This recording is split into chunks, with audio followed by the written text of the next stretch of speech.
ইচ্ছেমতো দামের হোটেল। এই হোটেলের ক্যাশে কেউ না থাকলেও একটি বক্স রয়েছে। খাওয়ার পর তাতেই নিজের ইচ্ছে মতো টাকা রেখে দেন বাক্সে। ইচ্ছেমতো হোটেল, ইচ্ছেমতো দামে যা দেয়, নির্দিষ্ট কোনো আপনি খাইতেছেন, যা মন চায় তাই দিতেছে। দুপুর হলেই নানা জায়গা থেকে এই হোটেলে এসে বসে পড়েন ছিন্নমূল মানুষ। একবেলা ভালো খাবার খেয়ে তৃপ্তির ঢেকুর তোলেন তারা। দোয়া করেন 2 হাত তুলে হোটেল মালিকের জন্য। খাবারটা খুব ভালো লাগে, এতে কোনো খাওয়া নাই, মানে খাই আমার ইচ্ছা মতো আমি জায়গাটা দিই, আর খাবার মানও খুব ভালো।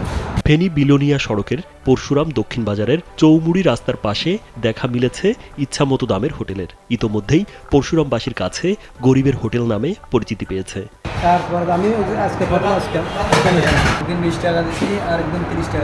প্রতিদিন বিভিন্ন শ্রেণী পেশার মানুষ হোটেলে দুপুরের খাবারের জন্য ভিড় করেন। তবে দিন দিন কাস্টমার বেড়ে যাওয়ায় হোটেল কর্তৃপক্ষ খাবার সরবরাহ দিতে হিমশিম। আমরা যদি এই সুবিধা যদি পাই, এখানে 4টা ডাইলভার যদি বা আমরা কম টাকার ভিতরে বা সিস্টেমে যদি খাইতে পারি, তাহলে আমরা যাত্রী টানতে পারি। তবে হোটেল কর্তৃপক্ষ এক এক দিন এক এক তরকারি রান্না করেন। সপ্তাহে একদিন ডিম, একদিন মুরগির মাংস, একদিন মাছ রান্না করেন। সপ্তাহে প্রতি শুক্রবার বিরিয়ানি রান্না করা হয়।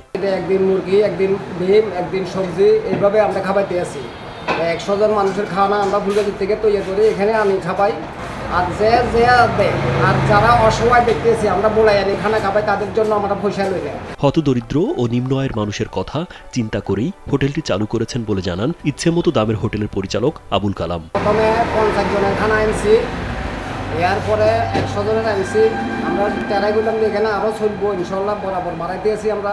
আজকেও একটু বাড়াই আনছি, ধরেন না যত জনে খাইতে পারে একবেলা দুপুরে।